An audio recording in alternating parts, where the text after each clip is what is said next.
ঈদের দিন থেকেই ঢাকার বিভিন্ন জায়গা থেকে ট্রাক ভর্তি কাঁচা চামড়া প্রবেশ করছে সাভারের ট্যানারি শিল্পনগরীতে।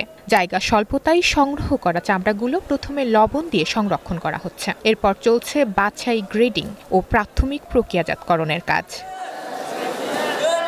কর্মব্যস্ততায় ট্যানারিগুলোতে অতিরিক্ত শ্রমিক নিয়োগের পাশাপাশি ২৪ ঘণ্টা চালু রাখা হয়েছে চামড়া প্রক্রিয়াজাতকরণ। ট্যানারি মালিকরা বলছেন, এবার চামড়ার সরবরাহ সন্তোষজনক হলেও উৎপাদন ব্যয় বেড়ে যাওয়ায় লাভের পরিমাণ কমে যাওয়ার সম্ভাবনা আছে। এখন যেই খরচ দিয়ে আমরা উৎপাদন করি চামড়া, আমাদের বিক্রির সাথে আসলে মেলে না। এমন এক পর্যায়ে দাঁড়াইছে ৪০-৪৫ সেন্ট, অর্থাৎ আমাদেরকে বাধ্য করে বিক্রি করা যায়। এটা পচনশীল দ্রব্য। আমার চামড়া কালেকশনও কম হয়েছে এবং ১০,০০০ পিস চামড়া আমি ক্ষতিগ্রস্ত হয়েছি। এই ১০,০০০ পিস চামড়া যে ক্ষতিগ্রস্ত, এটা আমার এক্সপোর্টের মতন না, এক্সপোর্ট করা যাবে না। ট্যানারি ব্যবসায়ীদের অভিযোগ, হাজারীবাগ থেকে সাভারের স্থানান্তরের পর অবকাঠামোগত নানা সীমাবদ্ধতা এখনও পুরোপুরি দূর হয়নি। বিশেষ করে কেন্দ্রীয় বর্জ্য শোধনাগার বা সিটিপির পূর্ণ সক্ষমতা না থাকায় শতভাগ কার্যক্রম পরিচালনা করতে পারছেন না ব্যবসায়ীরা। ফলে আন্তর্জাতিক বাজারে পিছিয়ে আছে বাংলাদেশের চামড়া শিল্প।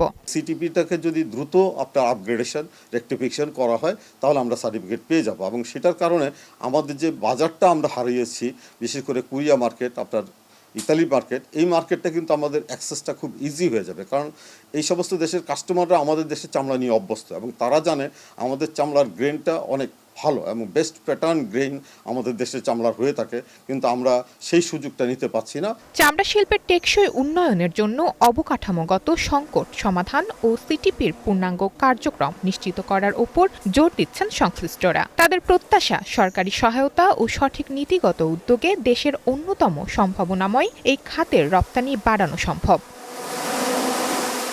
শবনাথ স্মৃতি, ওয়ান নিউজ, সাভার।